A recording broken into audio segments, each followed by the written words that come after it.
Dr. Amos van der Merwe, dit is 'n voorreg om by jou huis te wees. In die agtergrond is die vuurtjie wat brand.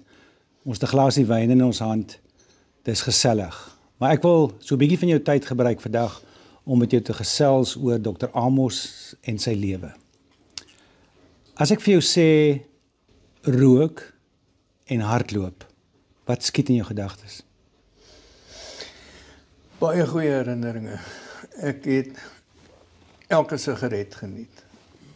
Dit was my baie lekker geweest. Ek het baie jonk begin rook as student. In daai tyd was rook in.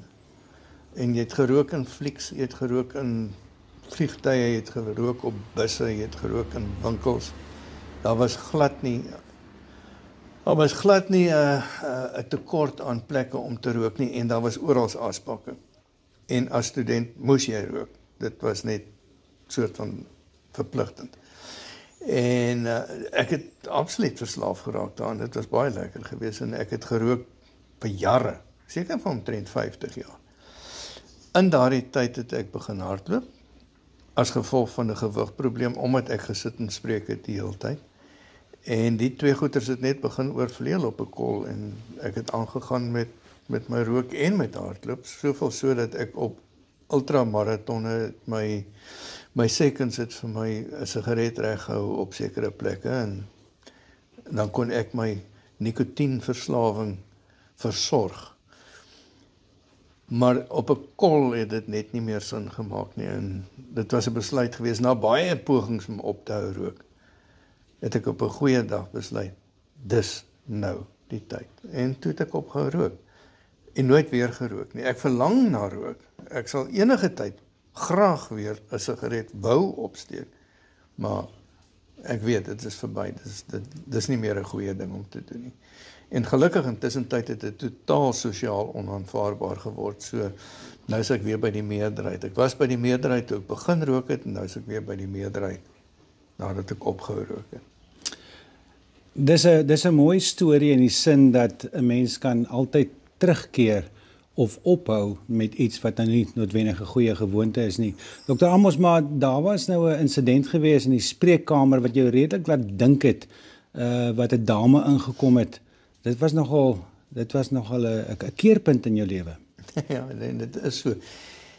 Die tannie was 'n ou pasiënt gewees en ek was gewoonlik maar ek het gehou daarvan om met mense te praat. So my spreekkamer was vol. Ek was altyd 'n bietjie agter.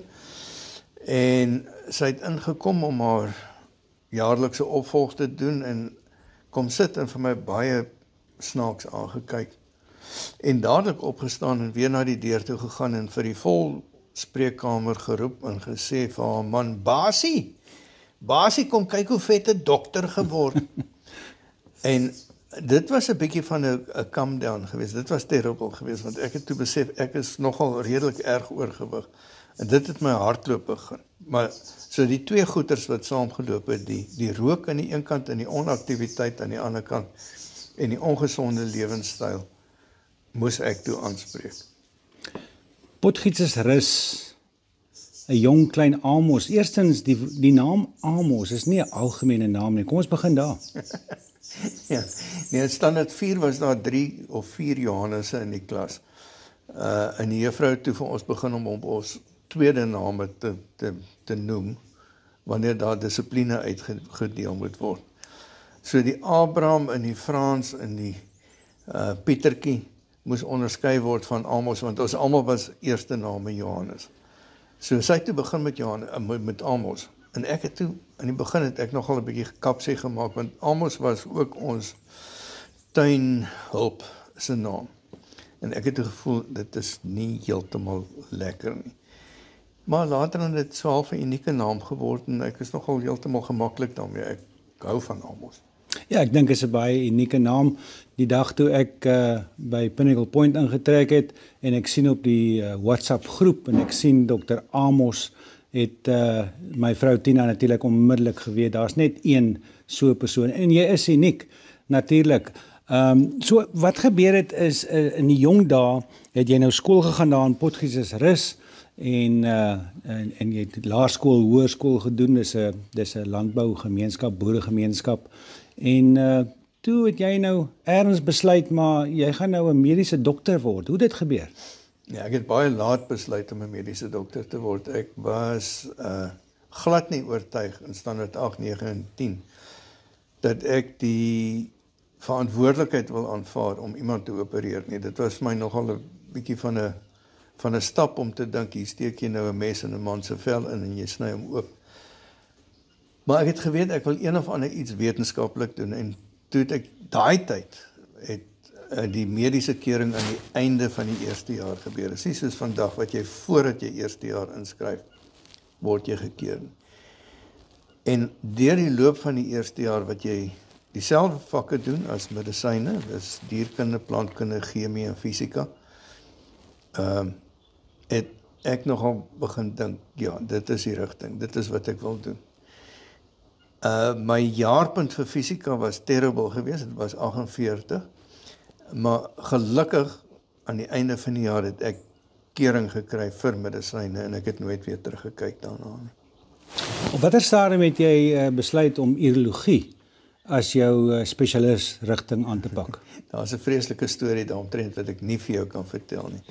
Maar dit was in my huisdokterjaar het ek aansoek gedoen om HF verhoor toe terug te gaan as senior huisdokter omdat ek geweet het ek wil iets chirurgies doen. En deur 'n aardige toeloop van omstandighede wat nie geskik is vir die publiek nie, het ek gelukkig is ek geforseer om in urologie te gaan werk. Want een van die ouetjies is in urologie is in die pad gesteek. En ek het toe beland in urologie in baie teensinnig. En toe die 3 maande se vonnis op is en hulle iemand anders te kon aanstel, was ek die eerste ou wat aansoek gedoen het om te sê asseblief ek wil aangaan met urologie want dit is 'n besonderse vak. En dit is 'n besonderse vak vir 'n baie goeie rede. Jy kom in kontak met die mees innerlike van die mens, veral die man. Daar's goeters wat 'n man met niemand anders te bespreek, wat jy die voorreg het om deel te wees van en raad te gee. En dit was nogal vir my besonders.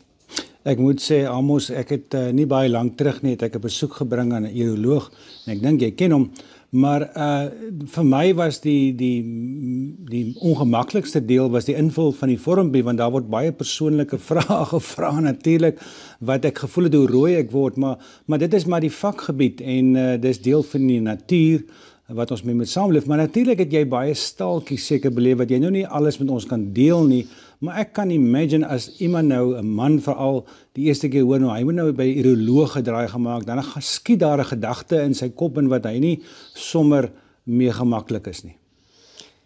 Ja, dit gaan maar oor die ondersoek, né? En die ondersoek is 'n indringende ondersoek om, jy weet, 'n bietjie met woorde te speel. En die meeste mans sien geweldig op daarteen. En met reg. Dis nie 'n aangename ondersoek daai deel nie.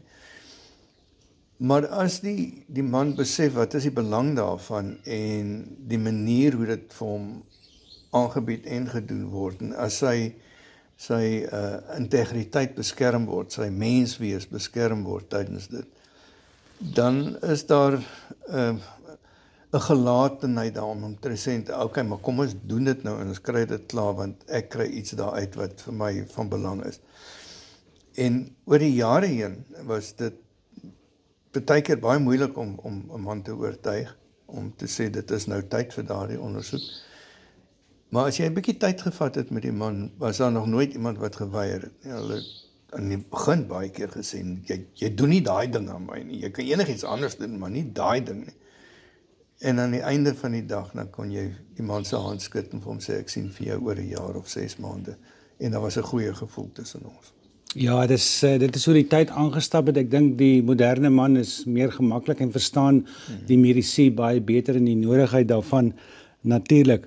Maar as ek vir jou sê dat my ervaring van jou sover is dat jy eintlik 'n redelike seldsame man is, want jy is net so gemaklik met die skalpel as wat jy natuurlik met die pen is. Ek wil so 'n bietjie oor jou skryfvermoë en geskiedenis praat. Waar die skryf begin? Ek het 'n wonderlike onderwyseres gehad in hoërskool, Juffrou Olbert. Sy is intussen tyd oorlede.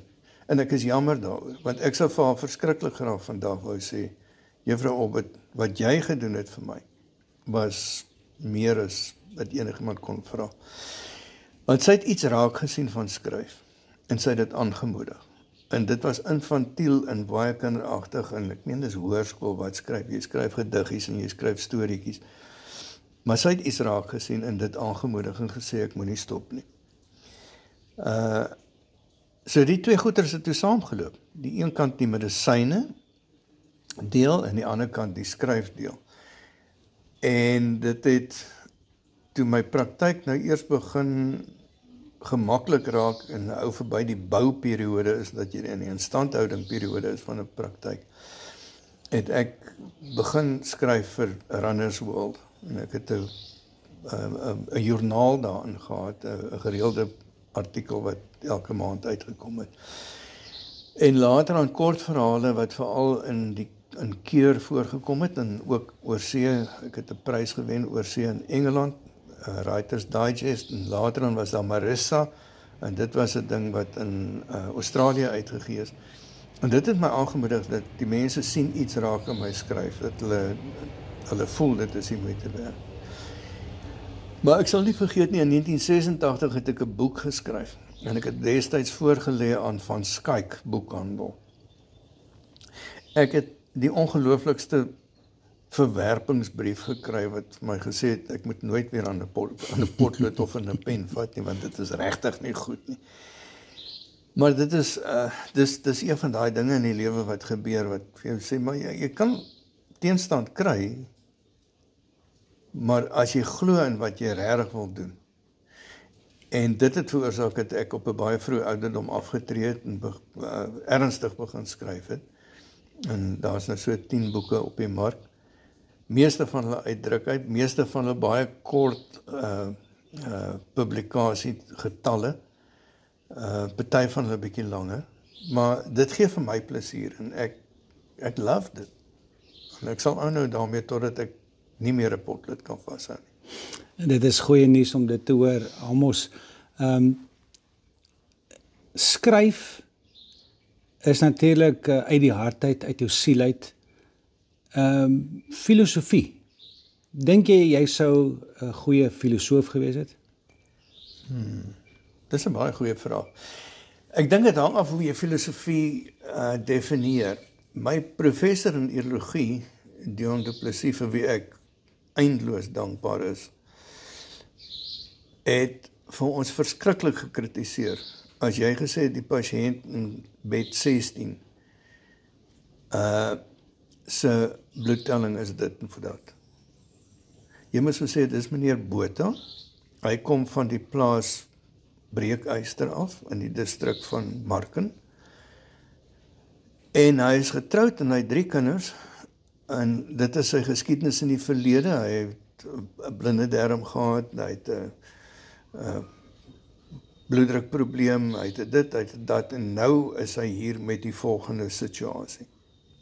So hy het vir ons geleer reg van die begin af, jy moet die mens agter die siekte raak sien. En as jy nie die mens raak sien nie, dan kan jy nie vir hom behandel nie. Jy kan nie 'n niersteen behandel nie, jy behandel 'n pasiënt. Jy kan nie 'n prostaatkanker behandel nie, jy behandel 'n hele mens, en sy familie, en sy kinders, en sy besigheid, en sy plaas, en al sy skuld wat hy het, en sy rykdom wat hy het. Is alles deel van 'n klein diagnosietjie van prostaatkanker byvoorbeeld. En jy moes dit raak sien. So dit was Prof Du Plessis se bydrae. En ek dink uit 'n filosofiese oogpunt uit is dit belangrik om die mens agter 'n situasie raak te sien. Want dan kan jy begin redeneer uit sy oogpunt uit jy kan in sy skoene inklim en sê, wat voel hierdie man? Wat beleef hy op hierdie stadium? Waarheen is hy op pad? Wat wil hy graag sien wat gebeur? Wat is sy bekommernis oor sy familie? En so. So, filosofies, miskien 'n klein bietjie. Prakties, definitief. Dis goed om te hoor dat daar dokters was, en ek hoop en glo daar is nog dokters wat dit so sien, dat die medisyne so sien, dat die mense nie net 'n nommer is nie. 2 uiteenlopende boeke. Die een is genaamd Vital Remains en die ander natuurlik Eugene Terblans. Ek sien dit as 2 boeke aan verskillende kante van die spektrums. Hoe het jy dit ervaar en hoe het dit gekom dat jy daai 2 uiteenlopende boeke geskryf het? Okay, kom ons praat eers oor Eugene Terblans. Sy lewensverhaal was 'n belangrike lewensverhaal om te skryf. Destyds was daar min skrywers wat kans gesien het om betrokke te raak daarmee, omdat hy so 'n kontroversiële persoon was. Maar uit my oogpunt uit, ek wou weet wie is hy en wat is hy, hoekom dink hy soos wat hy is. Ek hoef nie saam met hom te stem nie, maar wie is die mens agter dit?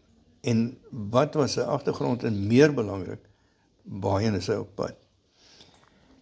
So ek het 3 jaar gespandeer met Terblans, wat ek naweke opgevlieg het en met hom gaan gesels het. En dit was interessant om te sien hoe sy filosofie van ultra-konservatief na 'n meer gematigde opinie verander. En dan was dit belangrik om sy storie te skryf in die eerste persoon, soos wat ek al my biografieë doen. As jy omskryf in die eerste persoon, met ander woorde, hy praat, dan vat jy die skrywer uit die konteks uit. Ek hoef nie meer 'n opinie te gee daaroor nie. Ek hoef nie meer 'n vooroordeel te hê of 'n oordeel te hê oor wat hy sê en wat hy gedoen het en wat ook. Dit is glad nie my plek om dit te bespreek nie. Jy praat sy storie uit sy mond uit, soos wat hy dit sien. En dit gaan weer 'n bietjie terug na Prof Du Plessis wat vir 'n oue ding geleer het, kyk na jou pasiënt soos wat hy is. So dit was baie interessant geweest om hierdie baie konservatiewe volkseie, kom ons noem die woord verkrampte persoon te sien. Maar wanneer jy met hom gesels en hy na sy eie storie luister en sy eie belewenis moet beskryf, dan verander sy opinie na iets meer gematig. Wat gebeur het met hom op die ou end na die 3 jaar? So as jy dan uit 'n Afrikaner konservatiewe oogpunt kyk en jy sê, okay, dit is nou een deel van die spektrum. Maar intussen tyd het ek te doen gehad met Randall Wickham. En Randall Wickham, wat ook 'n bietjie van 'n kontroversiële agtergrond gehad het, maar 'n dierbare mens, 'n baie diep mens eintlik.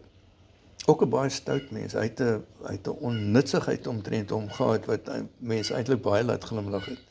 Hy het vir my van sy broer Winston vertel, terwyl ek sy storie geskryf het, sy verhaal, met die baie toepaslike titel Kleur. En hy vertel vir my van Winston, en ek dog toe, hierdie storie wat hy vir my vertel, kan ongelooflik glad nie waar wees. Dit is net nie waar nie. Maar toe ek met Winston gesels tydens Randall se begrafnis, het Winston teruggekom uit Amerika uit. Hy is toe Dr. Winston Wickham. Toe bevestig hy woord vir woord wat Randall vir my gesê het. En die gevolg was dat ek het geweet, hierdie storie moet geskryf word. So hier was 'n jong man wat agter die kas moes wegkruip as die apartheidspolisie verbygekom het. Want hy was te donker. Randall was die blanke seun in die familie en Winston was net te donker om as blank deur te gaan. En dit is 'n lang en ingewikkelde storie hoe hulle pa, wat vir J.G. Strydom gewerk het, hoe hy vir hulle geklassifiseer gekry het as blank. En albei van hulle het weermag diensplig gedoen. Maar ongelooflike storie. Maar op 'n goeie dag het Winston te doen gehad met Chris Barnard, en hy het toe die masjien gebou wat harte vervoer vir die eerste keer in die geskiedenis, wat 'n hart in Port Elizabeth geskenk is, in Winston se masjien, wat hy gebaseer het op 'n Volkswagen se distributor en sy inspuitmeganisme, het veroorsaak dat hierdie hart lewendig in die Kaap uitgekom het en oorgeplant kon word. So hy het geskiedenis gemaak. Daarna het hy 'n PhD gedoen onder Chris Barnard se leiding en hy het 'n wêreldnaam geword in navorsingskringe. Maar in Suid-Afrika het hy geen erkenning gekry. So ek het net gevoel, dit is verkeerd. So dit is nou vir my baie lekker om te weet, hulle is besig om 'n dokumentêr oor sy lewe te maak. En dit gee uiteindelik, na soveel jaar, ek meen dit was 1980 wat daai goed gebeur het. Na 45 jaar kry hy erkenning. Jy beweeg naby aan die kultuur. Ek skryf is deel van kultuur. Het jy op skool enigstens 'n belangstelling getoon behalwe nou die skryf in opvoerings en soos ons gesê het konserte, nê? Ek was 'n kabouter en repelsteeltjie gewees. Baie agtergrond kabouter, maar ek het 'n baie nice groen pakkie gehad met 'n oranje kraagie. Ek kan dit baie duidelik onthou. En ons het liedjies gesing. So dit was 'n musical. Maar jy beweeg tog na in die kunste, jou van die kunste, jou van kunstenaars. Ek bedoel ons het saam kunstenaars al gaan kyk en so en daar's tog 'n werklike belangstelling in daai veld ook.